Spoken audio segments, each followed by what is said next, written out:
அப்பாடா, கொஞ்சம் தண்ணி குடுமா.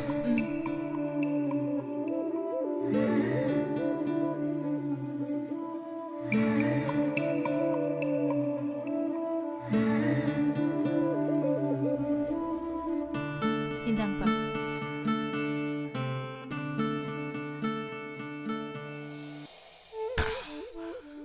நீயும் கொஞ்சம் தண்ணி குடிமா, தாகமா இருக்குல்ல. நீங்க மறுபடியும் ஆரம்பிச்சிட்டீங்களா? இந்த விரதத்தை முடிக்காம பச்சை தண்ணி கூட குடிக்க மாட்டேன். விரதத்தை முடிக்காம தண்ணி குடிச்சா மார்த்தாண்டர் என்ன நினைப்பாரு?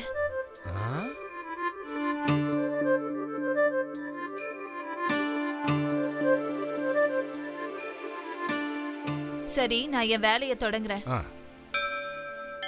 இந்த பானையை தூக்கி அங்க வைங்க. அந்த பானையா?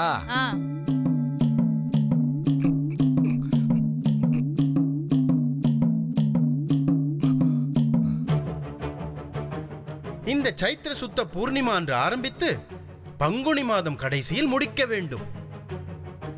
இதை ஆரம்பிக்கும் சைத்திர சுத்த பூர்ணிமா அன்று நீ என்ன செய்ய வேண்டும் என்றால், நீ வீர மார்த்தாண்டருக்கு 325 தொன்னைகளை படைக்க வேண்டும். இந்த 325 தொன்னைகளில் வாசனை திரவியங்களை நீ வீர மார்த்தாண்டருக்கு படைக்க வேண்டும்.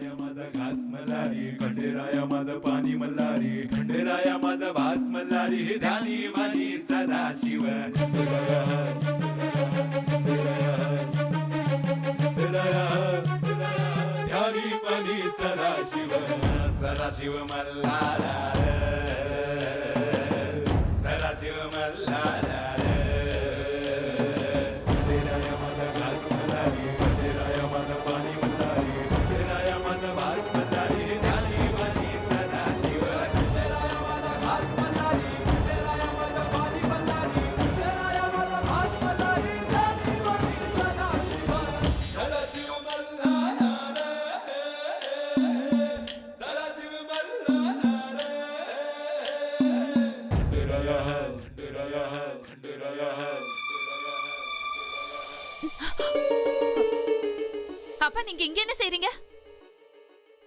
நீ பானைக்குள்ள பூவை போட்டல்ல, அது வாசனையா இருக்கான்னு பாக்குறேன். இப்படி செய்யறது மகா தப்பு.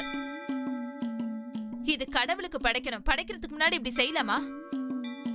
இப்படி செஞ்சா நாம தான் அந்த வாசனையை எடுத்துக்கிட்டோம்னு அர்த்தம். ஆமாமா. அம்மா பானு, என்ன மன்னிச்சுக்கோமா, மன்னிச்சுக்கோ. நீ உன் வேலையை பாருமா.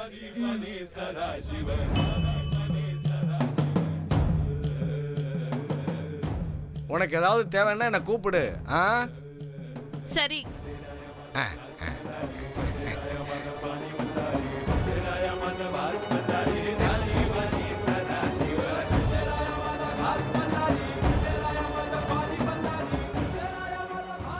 வீர மார்த்தாண்டரி, இந்த விரதத்தை ஏதோ என்னால முடிஞ்ச அளவு செய்றேன். இதுல குறைகள் ஏதாவது இருந்தா மன்னிச்சிருங்க.